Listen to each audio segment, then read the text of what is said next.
Hello, everyone. Welcome back. I hope your day is starting off just great. I'm feeling a little bit under the weather today, but I'm looking forward to getting better soon. Catherine posted this picture in the I Choose Canada group. She's out walking her beautiful little dog, and she made a very inspirational note attached to her pic here. She said that even though the days are getting short, she really likes them because she can enjoy the beautiful sunrise without having to get up really early. And that's a very positive way of seeing things. And the days are going to keep getting shorter here till December 21st. And then things turn around and we can start enjoying longer and longer days. There's always something to feel positive about. In this video, I'm going to talk to you about exactly that. And I've been saying this if you've been watching my channel for months and months and months. Even when the turmoil started, when Donald Trump got elected and the trade war started, I made some videos where I gave you my opinion. Excuse me with the sniffles here. I gave you my perspective that the longer and longer this goes on, the better and better position Canada will be in. And we will win this trade war in the end. That time was on our side because it was obvious right from the beginning, if you had listened to any renowned economist or anyone who knew what he was talking about, that the policies that Donald Trump and the U.S. administration were pursuing were restrictive and stupid and would hurt themselves. The policy of taxing their own citizens on the imports from other countries to make themselves more isolationists, to start sucking money out of their own economy and making everything more expensive and decreasing their trade with the rest of the world, that would hurt them. It would put the rest of the world in turmoil, but now the rest of the world has reacted. And our Prime Minister has not minced his words. He's slapped down the United States and Donald Trump in a speech he gave at the end of the G20 just a couple of days ago. And I'm going to play you a clip from that speech and show you some headlines of how things are going. When you look at the big picture, it's obvious to me, I can see it clearly, the path forward, that Canada will win this trade war. Canada will emerge stronger, and the U.S. can wallow in the own mess that they created for themselves. Reported on Bloomberg News here just a couple of days ago, the headline is, Carney says the world can move on without the U.S. and stresses new ties. So let me play you a clip now of how our Prime Minister so eloquently articulated the importance of the G20 and how the U.S. is, how should I say it, not the be-all and end-all. 2 decades ago, in the aftermath of the Asian financial crisis, Canada's then Finance Minister, Paul Martin, helped to design the G20. His argument at the time was that the world's most significant economies, both advanced and emerging, should meet regularly to strengthen financial stability and global governance. This year's G20 summit brought together nations representing 3/4 of the world's population, 2/3 of global GDP, and 3/4 of the world's trade. And that's without the United States formally attending. It's a reminder that the center of gravity in the global economy is shifting. The last century was defined by concentration of capital, production, and power. The next one will be defined by diffusion of technology, of energy, and influence, by the rise of the global south and new roles for middle powers like Canada, to multilateral arrangements that work for all. Our task is to ensure that Canada doesn't only endure this shift, but that we prosper under it. And that demands a new economic strategy. It's why Canada is signing new deals with new partners, diversifying our trade, and attracting billions of dollars of new investment into our country. He made an excellent speech, and that video is about an hour long. I'll link it in the video description here if you want to watch it yourself. But he was pressed by reporters, one in particular, that kept asking him, well, when is the last time you talked to Donald Trump? And has Donald Trump called? And when's the last time you texted Donald Trump? Have you wiped Donald Trump's ass lately? Just on and on with these questions about, or have you talked to Donald Trump lately? And eventually he just scoffed and put her in her place. And I thought it was quite comical. Let me play you that. Since the U.S. called off trade talks with Canada, has Mr. Trump returned your calls, texts, or accepted your apology over the Ontario ad? He accepted the apology when I spoke to him, and we've had discussions. I've been busy. There's another point, though. I've been busy. We passed a budget. a budget with that's going to catalyze $1 trillion of investment. We have launched new trade agreements. We've secured new investment in the country of a size not seen arguably before. So we're busy. He's got other things to do, and we'll re-engage when it's appropriate. When was the last time you spoke to the president? And as you diversify trade away from the U.S., next question. Who cares? I mean, it's a detail. It's a detail. I spoke to him. I'll speak to him again when it matters.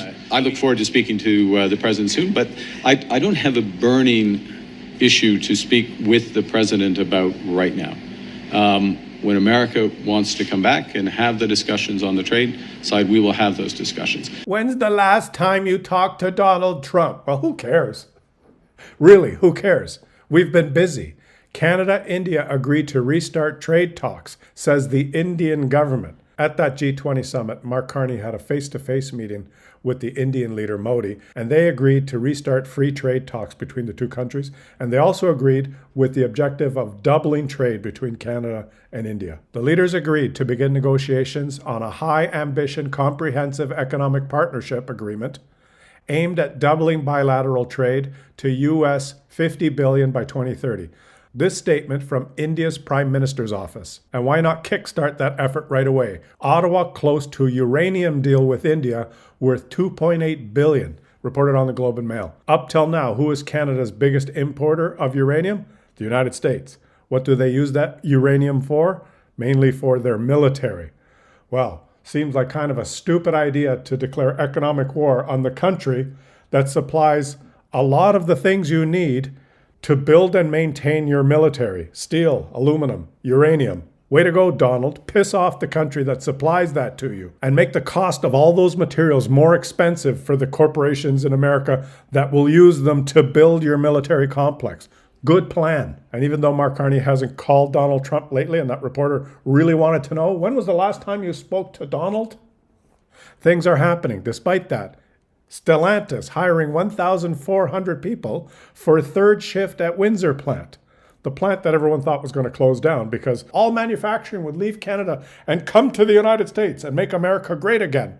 Of course, they were all going to do that because the United States now has the highest costs for producing anything because all the materials that you need to produce anything will be taxed when they enter the country. That's our policy. Tax all imports so that everything's more expensive, and that'll make everyone come here. That'll make all the multinational world companies move to the United States and operate where there's higher costs. That's a great strategy, Donald. And despite the US administration insisting that tariffs don't cause prices to go up and that prices really aren't going up, I guess the American people are starting to have a little bit of a different opinion on that. Let's watch this clip from CNN. Look at this. I mean, just your costs are up versus a year ago. Groceries, 85%. Utilities, 78%. Healthcare, 67%. Housing, 66%. Gasoline, 54%. The Treasury Secretary in new comments kind of dismissed the impact tariffs is having on inflation, also saying that prices are going to be coming down in weeks. Some other prices are going to be coming down in months. What do Americans think about that? Yeah, they think he's full of it. That's exactly what they think. I mean, just take a look here. Tariffs raising prices right now. I'm going to come over Kate's side of the screen, 71%. How dare you? How dare I do that? 84% of Democrats, 74% of independents, and even a majority of Republicans. When you can get a majority of Republicans to agree with majority of Democrats, you know that the pain is being felt by the American public right now. The Treasury Secretary can try and tell the people something, but they can feel in their pocketbooks. They simply put, don't buy what he and this administration is selling them when it comes to tariffs. Now, what's the natural result if everything becomes more expensive? If people have basically the same amount of money and everything becomes more expensive, what do you think as just a normal person? Let's just do some economics 101. If everything costs more and the population still has about the same money, do you think it's possible that maybe they'll start buying less? Retail sales cooled in September, delayed data shows. Finally, we got some data from the Bureau of Statistics in the United States, who hasn't reported lately because their government shut down. And they report slowing sales, slowing spending from consumers. Obviously, because everything costs more and they have the same amount of money, so they can't afford to buy as much. Everything is going the wrong way. All the trends, economic numbers, are headed in the wrong direction, which is well summarized in this article posted on Yahoo Finance by Fortune. It didn't have to be this way. Top economist in the United States warns affordability crisis will continue as tariffs and immigration crackdown sends inflation higher. And here's a graph that summarizes this phenomenon. Higher taxes and highly restrictive immigration policy juices inflation. And they just have two curves on this graph. And the blue line is a forecast of what would have happened without tariffs and the immigration policies in the US. And that blue line shows that inflation would be around just above 2%. That line is pretty much what the line looks like for Canada. But the green line on this graph is the line that shows what's actually happening in the United States. And a recent survey show that that green line is heading up higher, although it hasn't been officially reported yet due to the US shutdown that happened recently.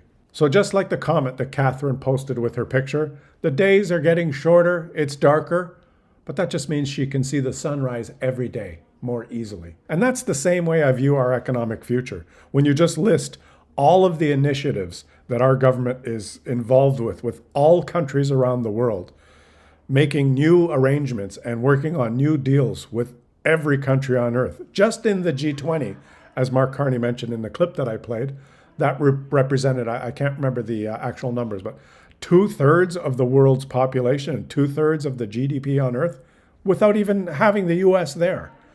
The world is a big place. We're working on a deal with India. India is the most populated country on earth. They have the most people on earth. And their standard of living and their consumption is rising faster than the United States. There are countries on earth that over the next 10, 20, 50, 100 years are going to be progressing and increasing their economic activity and their affluence faster than the United States.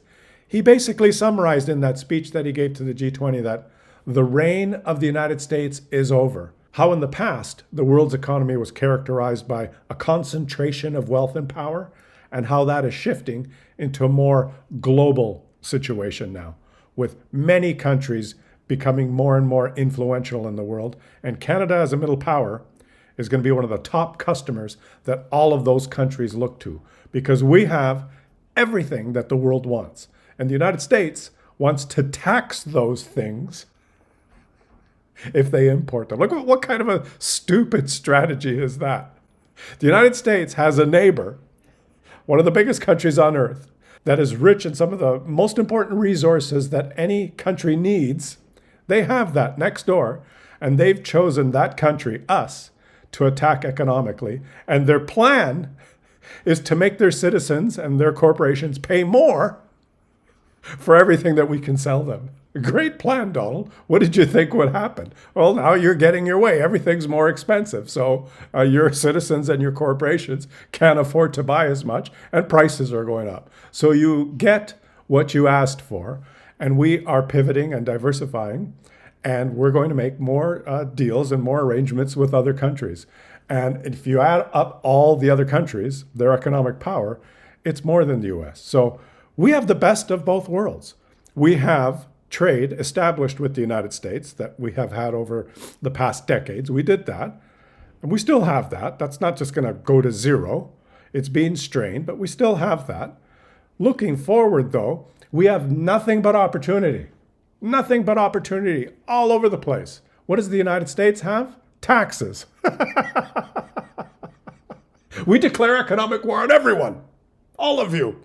We're gonna pay more for everything that you have. So there. Well done, United States. Well done. And the economic numbers are showing it, and it's becoming clearer and clearer and clearer as more time goes by. Canada will win this economic war. Canada will exit this period of turmoil stronger and better off. Have a fantastic rest of your day, everyone. Subscribe to the channel if you're enjoying my content. If you want to support this channel on a monthly basis, consider becoming a channel member by clicking the join button. Enjoy the rest of your day, and I will catch you all on the next one.